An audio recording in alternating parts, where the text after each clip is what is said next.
역대하 14장. 아비야는 그 조상들과 함께 잠들었고 다윗의 성에 묻혔습니다.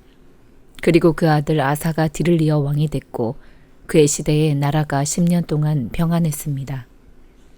아사는 그 하나님 여호와의 눈앞에 선하고 올바르게 행동했습니다. 그는 그 땅에서 이방 제단과 산당들을 없애고 돌기둥을 깨고 아세라 우상을 찍어버렸습니다. 아사는 유다에게 그 조상들의 하나님 여호와를 찾고 하나님의 율법과 명령을 지키게 했습니다. 아사는 유다의 모든 성들에서 산당과 태양상을 없애버렸고 그의 다스림 아래 나라가 평안했습니다. 여호와께서 아사에게 평안을 주셨기에 수년 동안 전쟁이 없었습니다. 아사는 나라가 평안한 때 유다의 요새들을 건축했습니다. 아사가 유다 사람에게 말했습니다. 이 땅이 아직 우리 앞에 있을 때 성들을 건축하고 그 주위에 탑과 성문과 빗장이 있는 성벽을 쌓자. 우리가 우리 하나님 여호와를 찾고 찾았기에 그분이 우리의 사방에 평안을 주셨다. 그러자 그들은 성을 건축하고 잘 살았습니다. 아사에게는 큰 방패와 창을 가진 유다 사람의 군사 30만이 있었고 작은 방패와 활을 가진 베냐민 사람의 군사 28만이 있었습니다. 이 모두는 용감한 용사들이었습니다. 에티오피아 사람 세라가 유다를 치려고 100만의 군대와 300대의 전차를 이끌고 진군해 마레사까지 이르렀습니다. 아사가 그를 맞서 싸우러 나갔고 마레사의 스바다 골짜기에서 진을 치고 싸울 태세를 갖추었습니다. 그때 아사가 그의 하나님 여호와께 부르짖어 말했습니다. 여호와여, 힘없는 사람들이 강한 사람들에게 대항할 때 도와줄 분은 주밖에 없습니다. 우리 하나님 여호와여, 우리를 도와주십시오.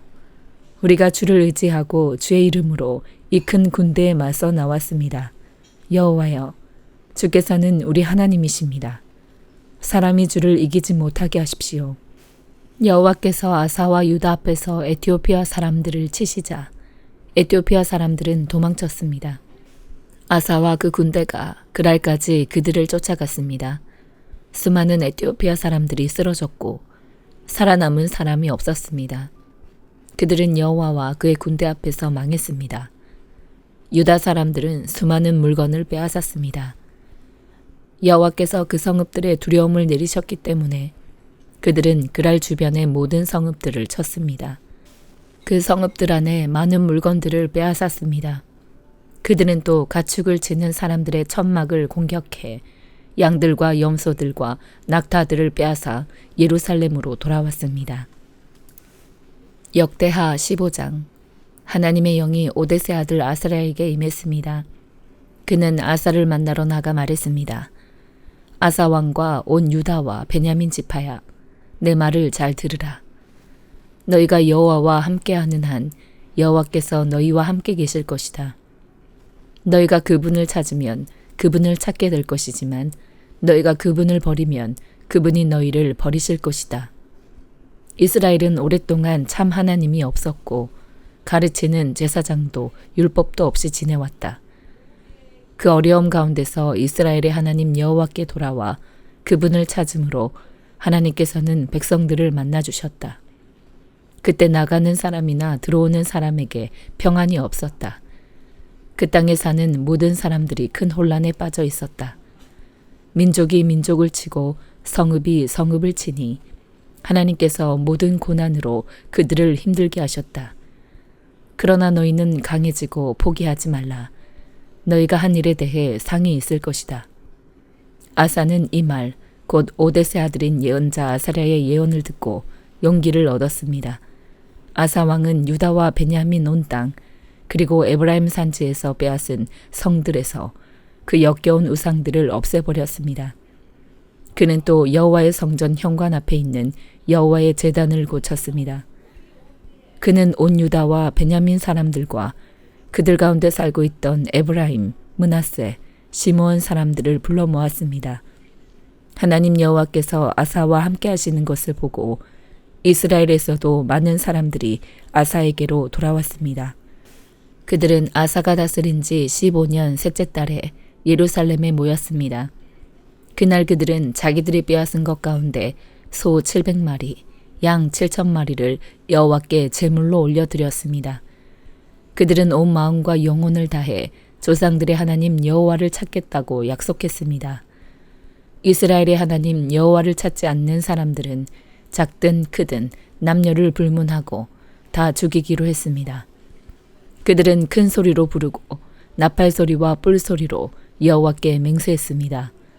온 유다는 그들이 마음을 다해 맹세한 것이 기뻤습니다.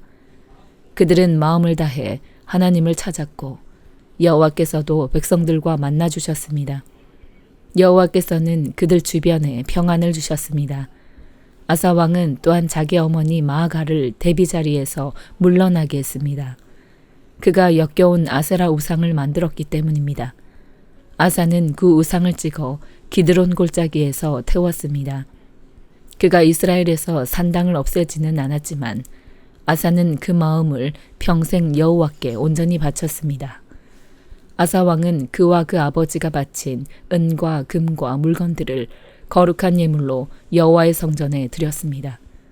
아사가 다스린 지 35년째까지 더 이상 전쟁이 없었습니다. 요한계시록 4장. 일 후에 내가 보았습니다. 보십시오. 하늘에 열린 문이 있고 전에 내가 들은 그 음성, 곧 나팔 소리같이 나에게 들린 음성이 말했습니다. 이리로 올라오너라. 그러면 내가 이후에 마땅히 될 일들을 너에게 보여주겠다. 나는 순식간에 성령에 사로잡히게 됐습니다. 보십시오. 하늘에 보좌가 있는데 그 위에 누군가 앉아 계셨습니다. 그 앉으신 이는 벽옥과 홍옥 같고 무지개가 보좌를 둘러싸고 있는데 그 모습이 에메랄드 같았습니다. 또 보좌 둘레에는 24개의 보좌가 있고 그 보좌에는 24명의 장로가 흰 옷을 입고 머리에 금면류관을 쓰고 앉아 있었습니다. 보좌로부터 번개들과 우르렁거리는 소리들과 전둥치는 소리가 나고 보좌 앞에 7 등불이 타오르고 있는데 이것은 하나님의 7영입니다. 또 보좌 앞에는 수정처럼 맑은 유리바다와 같은 것이 있고 보좌 가운데와 보좌 둘레에는 앞뒤로 눈이 가득한 4 생물이 있습니다. 첫째 생물은 사자처럼 생겼고 둘째 생물은 송아지처럼 생겼고 셋째 생물은 사람의 얼굴처럼 생겼고 넷째 생물은 날아가는 독수리처럼 생겼습니다. 4 생물은 각각 6 날개를 가지고 있고 날개 둘레와 안쪽에는 눈들이 가득합니다. 그들은 밤낮 쉬지 않고 말했습니다. 거룩 거룩 거룩 전능하신 주 하나님, 전에도 계셨고 지금도 계시고 장차 오실 분이십니다. 그 생물들이 영원토록 사시는 보좌에 앉으신 분께 영광과 존귀와 감사를 드릴 때 24명의 장로들은 보좌에 앉으신 분 앞에 엎드려 영원토록 사시는 분께 경배하고 자기들의 면류관을 내려놓으며 말했습니다. 주 우리 하나님이시여 영광과 존귀와 능력을 받으시기에 합당하십니다. 주께서 만물을 창조하셨고 주의 기쁘신 뜻으로 인해 만물이 존재했고 또 창조됐습니다. 학개의 2장. 7째 달 21일에 여호와의 말씀이 예언자 학개에게 임했습니다. 스알디엘의 아들 유다 총독 스룹바벨과 여호사닥의 아들 대제사장 여호수아와 남아있는 모든 백성들에게 말하여라. 너희 가운데 이전 성전에 영광스러웠던 모습을 본 사람이 남아있느냐? 그런데 지금은 이 집이 너희에게 어떻게 보이느냐? 너희 눈에도 하찮게 보이지 않느냐? 그러나 스룹바벨아, 이제 용기를 내어라. 여호와가 하는 말이다. 여호사닥의 아들 대제사장 여호수아야, 용기를 내어라. 이 땅에 사는 모든 백성들아, 용기를 내어라. 여호와가 하는 말이다. 내가 너희와 함께하니 이를 하라. 만군의 여호와가 하는 말이다. 너희가 이집트에서 나올 때 내가 너희와 맺은 언약에 따라 내 영이 너희 가운데 있으니 너희는 두려워하지 말라. 만군의 여호와가 이렇게 말한다. 이제 조금 있으면 내가 다시 한번 하늘과 땅과 바다와 육지를 뒤흔들 것이다. 또 내가 모든 민족들을 뒤흔들 것이다. 그러면 모든 민족들의 보화가 들어올 것이다. 내가 이 집을 영광으로 가득 채우겠다. 만군의 여호와가 말한다. 은도 내 것이고 금도 내 것이다. 만군의 여호와가 하는 말이다.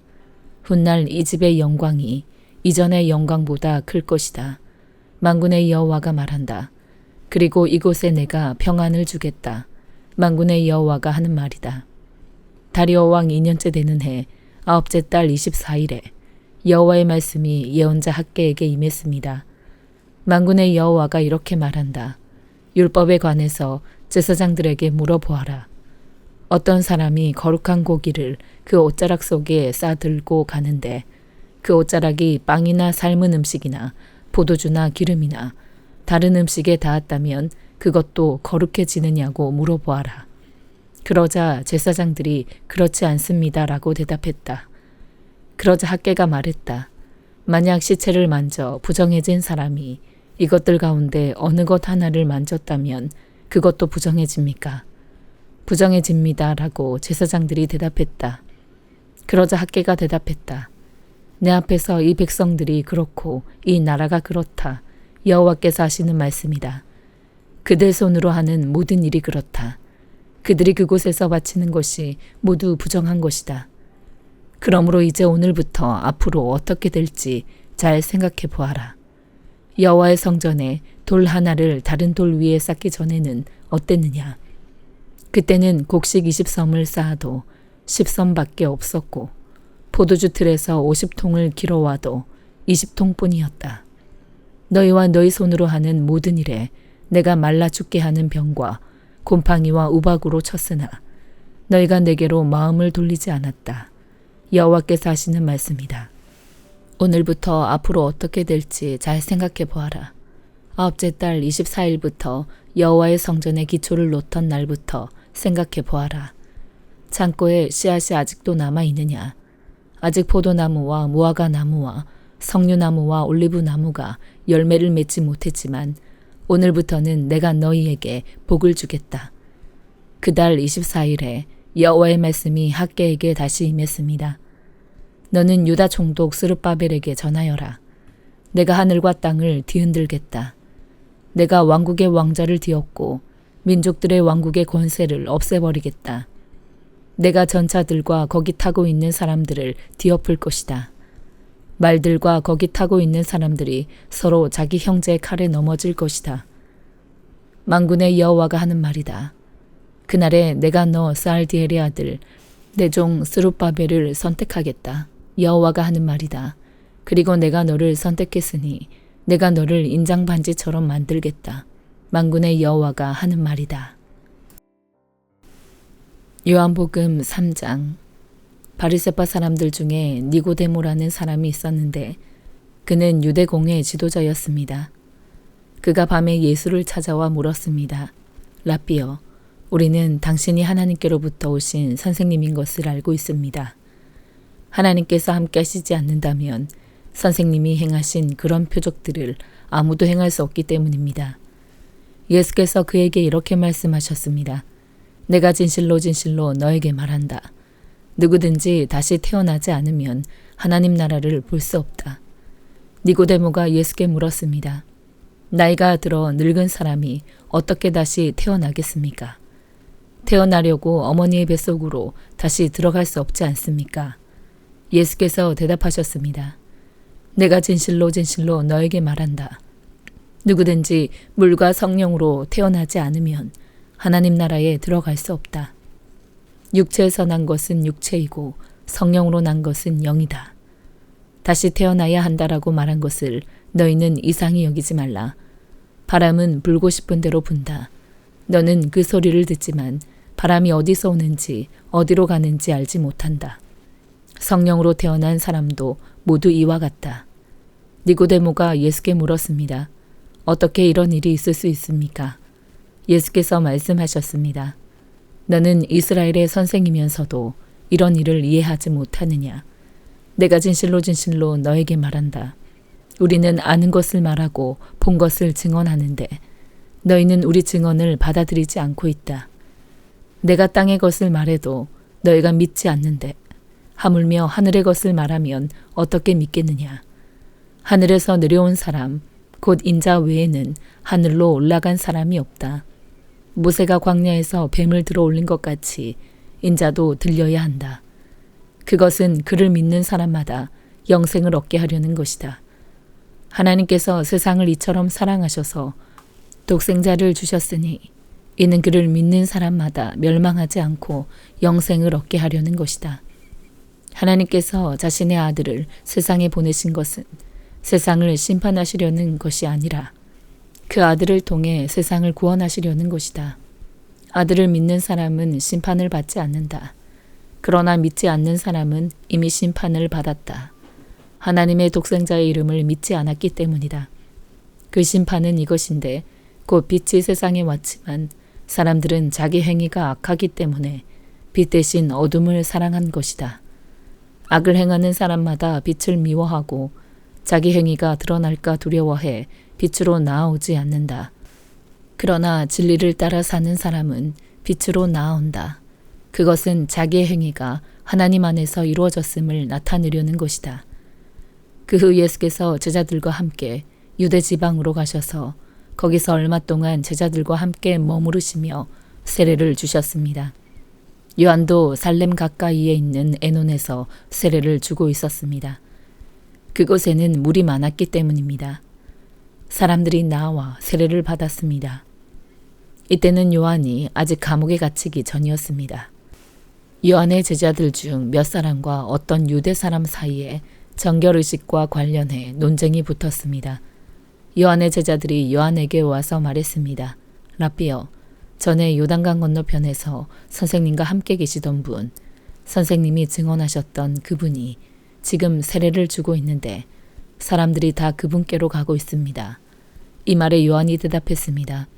하늘에서 주시지 않으면 사람은 아무것도 받을 수 없다. 내가 전에 나는 그리스도가 아니고 그분보다 앞서 보냄을 받은 사람이다라고 한 말을 증언할 사람들은 바로 너희다. 신부를 얻는 자는 신랑이다. 그러나 신랑의 친구는 신랑을 기다렸다가 신랑의 음성을 들으면 그 음성으로 인해 매우 기뻐한다. 나는 이런 기쁨으로 충만하다. 그분은 흥해야 하고 나는 쇠해야 한다. 위에서 오시는 그분은 모든 것 위에 계시는 분이시다. 땅에서 난 사람은 땅에 속해 땅의 것을 말한다. 그러나 하늘에서 오시는 그분은 모든 것 위에 계신다.